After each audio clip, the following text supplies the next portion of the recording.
Assalamualaikum warahmatullahi wabarakatuh.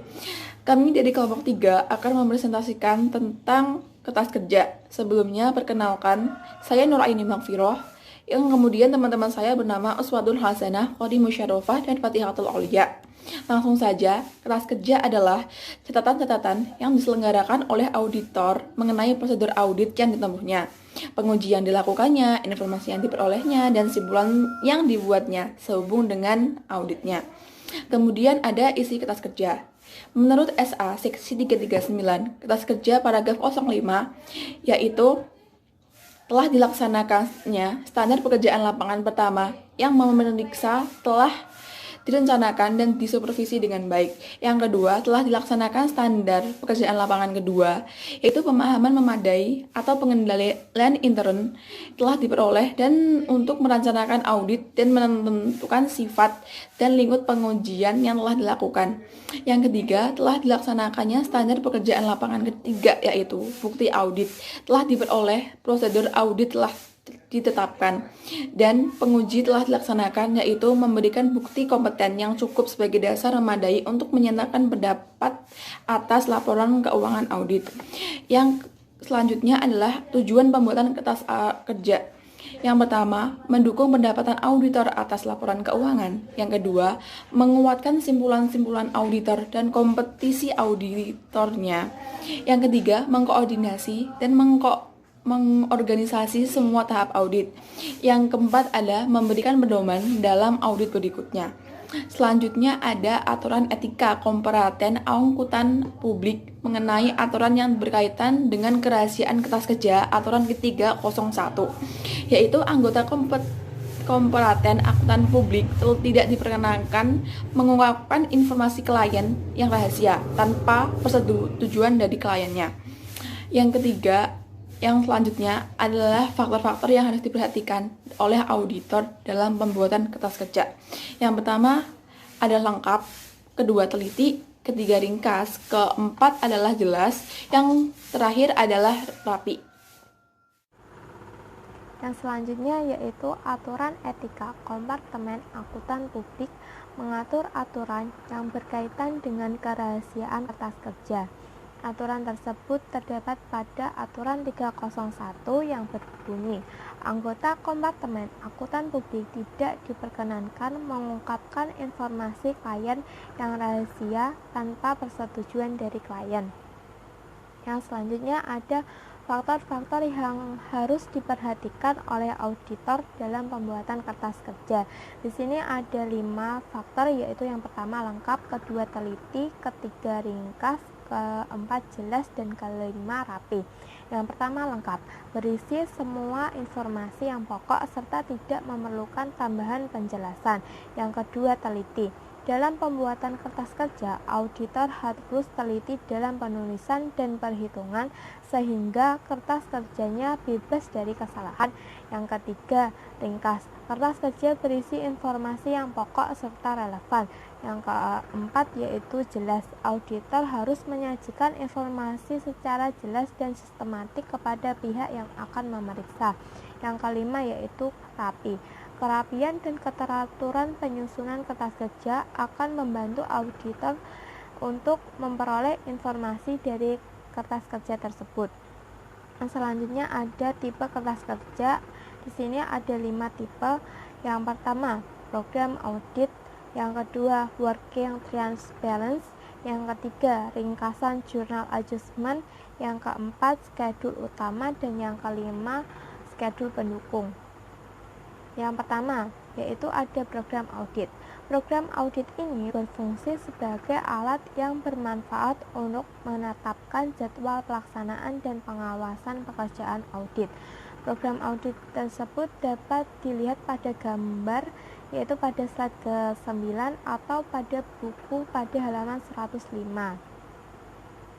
Selanjutnya ada hal yang harus ditempuh klien dalam menyusun laporan keuangan. Ada 5, yaitu yang pertama, pengumpulan bukti transaksi.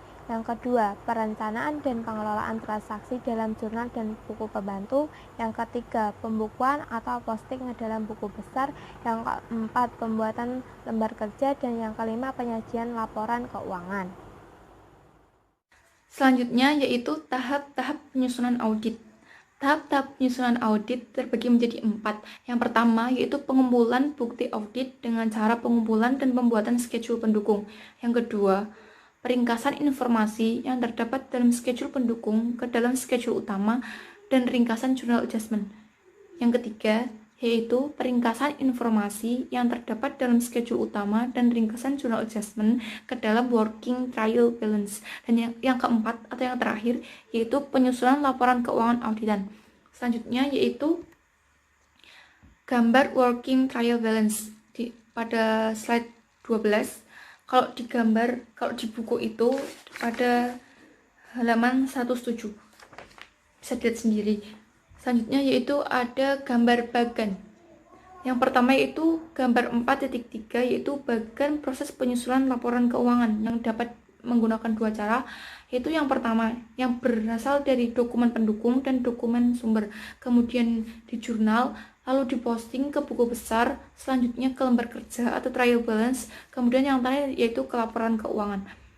Cara yang kedua yaitu dari dokumen pendukung atau dokumen sumber ke buku pembantu, kemudian bisa langsung ke laporan keuangan. Gambar yang kedua yaitu gambar 4.4 yaitu bagan proses penyusunan laporan keuangan auditan yang bersumber dari schedule pendukung, kemudian ke schedule utama, lalu ke working trial balance, dan yang terakhir yaitu ke laporan keuangan auditan. Cara yang kedua yaitu dari schedule pendukung ke ringkasan journal adjustment, kemudian bisa langsung ke laporan keuangan auditan. Selanjutnya yaitu ada ringkasan journal adjustment, bisa dilihat sendiri pada slide ke-14 dan di buku yaitu halaman 109. Kemudian yaitu ada schedule utama dan schedule pendukung. Schedule utama yaitu kertas kerja yang digunakan untuk meringkas informasi yang dicatat dalam schedule pendukung untuk akun yang berfungsi untuk menggabungkan akun-akun buku besar yang sejenis yang saldonya akan dicantumkan dalam laporan keuangan dalam satu jumlah. Yang kedua yaitu schedule pendukung. Schedule pendukung yaitu kertas kerja untuk menguatkan informasi keuangan dan operasional yang dikumpulkan. Sebenarnya dalam schedule utama itu terdapat bagannya, tetapi tidak kami cantumkan. Saya akan melanjutkan presentasi dari Kori. Yang pertama adalah hubungan antara berbagai tipe dalam kertas kerja. Hubungannya bisa dilihat dalam halaman 112 pada gambar 4.7, di mana hubungan yang pertama adalah schedule pendukung, lalu ke schedule utama, lalu ke ringkasan adjustment, lalu naik ke working trial balance, lalu akan menjadi laporan keuangan auditan. Yang kedua, pemberian indeks pada kertas kerja. Ada faktor-faktor yang harus diperhatikan, yaitu setiap kertas kerja diberi indeks, letaknya di sudut atas atau bawah. Yang kedua adalah pencantuman indeks silang harus dilakukan sebagai berikut. Yang pertama adalah indeks silang dan schedule pendukung menuju ke schedule utama. Lalu indeks silang dari schedule akun pendapatan dan biaya. Lalu kemudian indeks silang antar schedule pendukung. Lalu indeks silang dari schedule pendukung ke ringkasan journal adjustment, indeks silang dari schedule utama ke working trial balance. Terakhir adalah indeks silang untuk menghubungkan program audit dengan kertas kerja. Yang ketiga, jawaban konfirmasi pita, mesin hitung, printout komputer dan lain-lain tidak diberi indeks kecuali jika dilampirkan di belakang kertas kerja yang berindeks. Kemudian metode pemberian indeks kertas kerja. Ada 3 metode pemberian indeks, yaitu yang pertama adalah indeks angka. Kertas kerja utama dan schedule utama diberi indeks dengan angka, sedangkan schedule pendukung diberi subindeks dengan pencantuman nomor kode schedule utama yang berkaitan. Contohnya bisa dilihat di buku. Contohnya adalah seperti 6 merupakan schedule utama kas, kemudian schedule pendukungnya itu 6-1 yaitu kas di bank. Yang kedua adalah indeks kombinasi angka dan huruf. Indeks kombinasi angka dan huruf ini yaitu kertas kerja utama dan schedule utama hanya kode huruf, sedangkan schedule pendukung kombinasi huruf dan angka. Contohnya yaitu A merupakan skedul utama kas, dan untuk skedul pendukungnya A strap 1 kas di bank. Yang ketiga adalah indeks angka berurutan. Kertas kerja diberi kode angka yang berurutan.